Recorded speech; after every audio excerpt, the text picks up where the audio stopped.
site now at Chesapeake's Joan pad, and 16 miles of this mountain entrance has been cleared for, or 16 acres, sorry, 16 acres has been cleared for a drill pad, and they're blasting the side of a mountain to make way to put in the pad.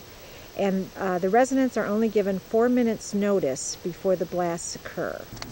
This is a road that the trucking companies will drive on to get to the well pads, and it's dirt, mud, and very loose gravel on this road, and we're going to be heading down.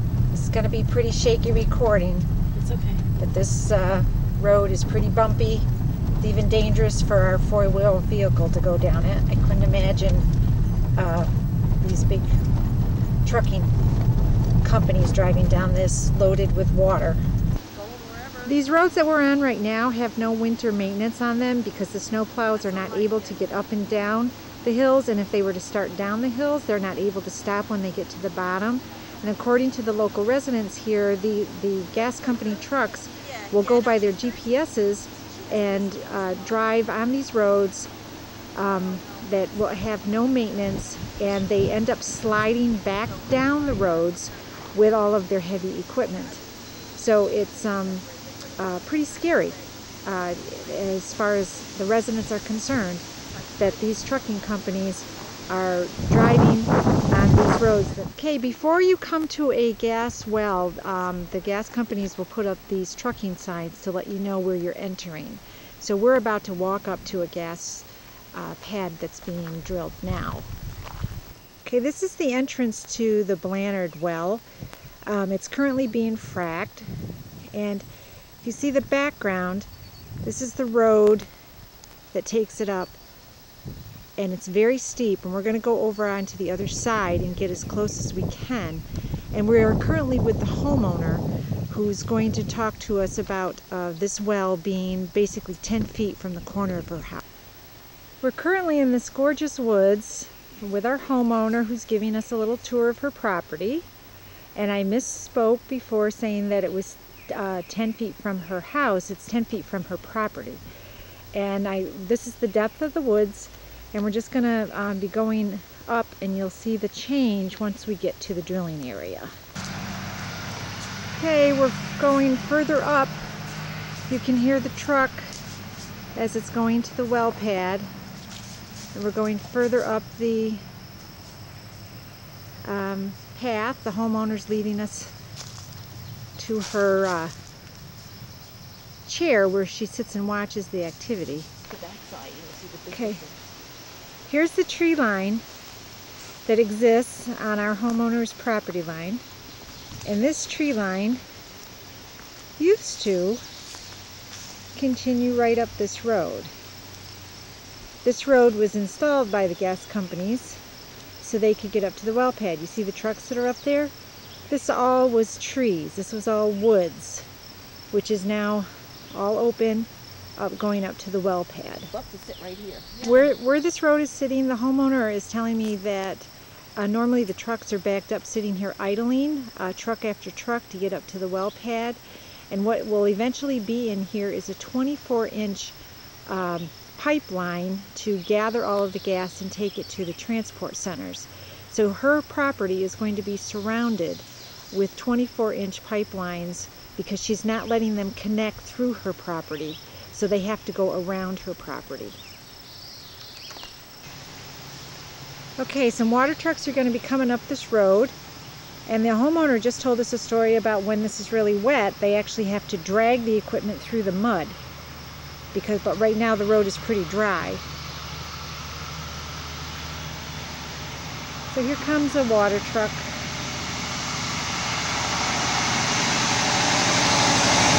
And it's going to be going up to the site. And the homeowner tells us that these trucks, they're one right after another. Sometimes there's a convoy of them.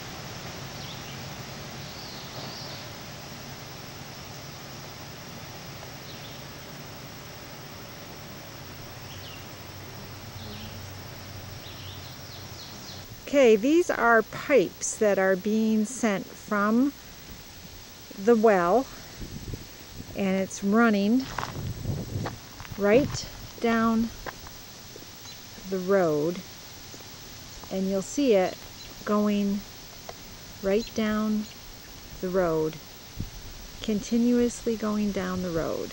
And these run right along the roadsides for miles at a time.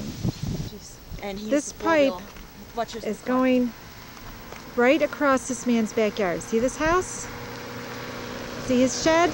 That pipe, and when the gas company originally laid the pipe, it was going right on top of the ground, so he was not able to get his lawnmower or his four-wheeler or anything out of his shed, and he had to complain, and they came and buried a section of it so he could actually get to his possessions. But this pipe runs right along. Also, this pipeline runs right on this gentleman's path that he used to four-wheel on, and he is no longer allowed to four-wheel there because he had signed an agreement for them to run the pipe, so he can no longer do his recreation of four-wheeling because the gas company has territory now over where their pipeline is running. Here's the pipeline running, and I just want you to look at the housing that lives. This is in their front yard. This pipe is running right along their front yard, and there's more housing over to this side.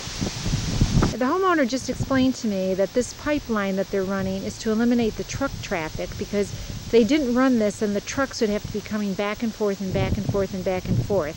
So it eliminates it. However, what does the homeowner live with? The pipe running along their front yard where their kids are going to play, or the truck traffic going in front of their house? Which devil do you accept? Okay, we're filming, but we have to move because we have this giant truck coming. And the road is not equipped to take care of multi-lane traffic. So here it goes. And it's going up.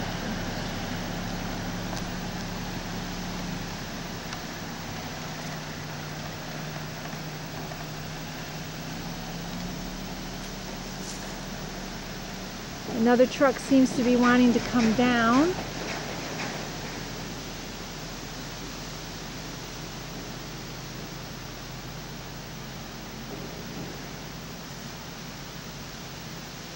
And let's see what truck is coming down.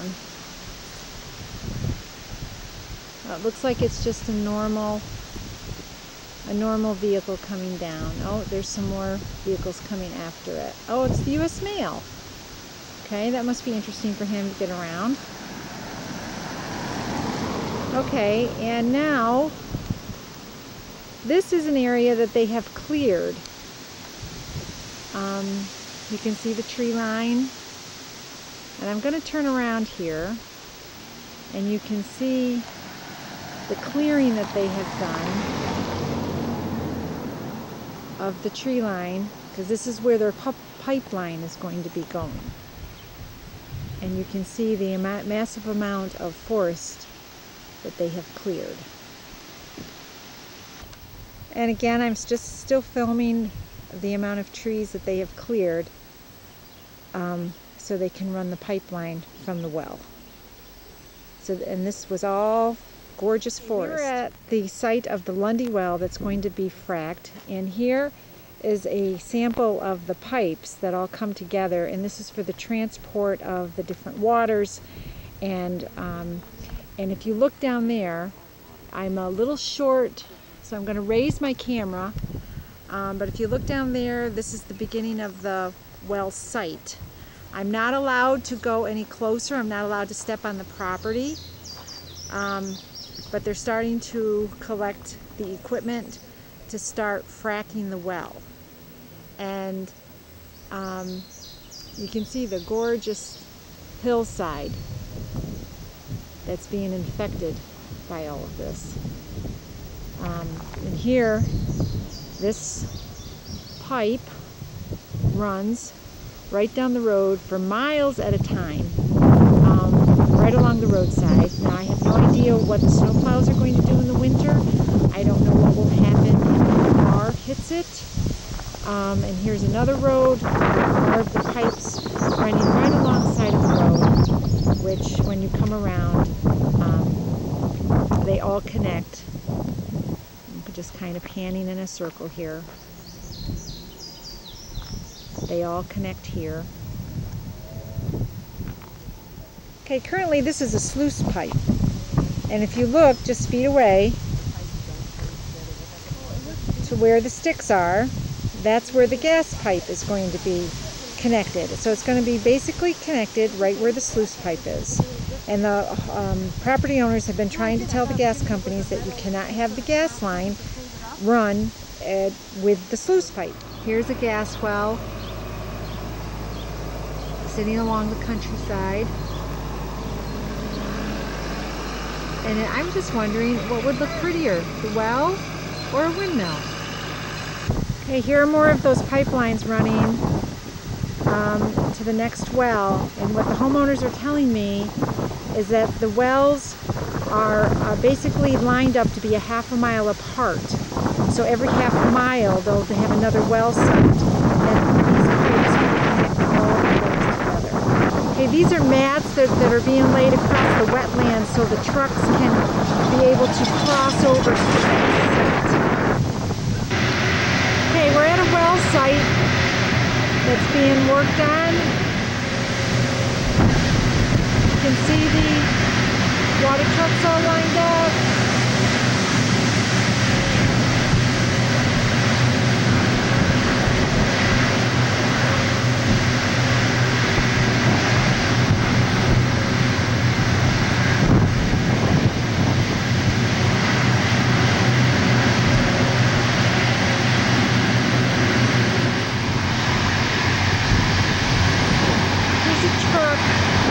Residual waste.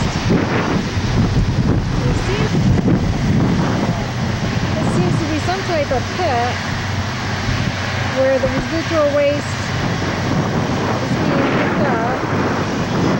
The gentleman's probably going to come over and tell me I can't film. You guys are working. I don't know where this wastewater is going. It's definitely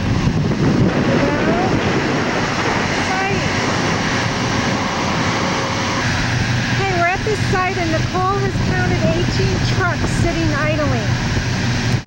Okay, we are now at what we believe it says it's a water source withdrawal area. See the sign here? It says surface water withdrawal for Chesapeake.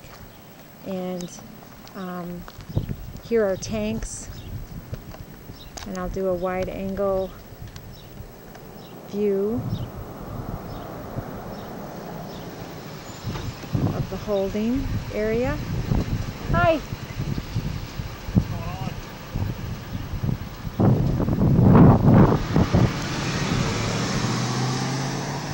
And this is where the trucks come to fill their water tanks. And from what I understand from what the neighbors told me, that if I were here during the right time of day, this would be lined up with many, many water trucks.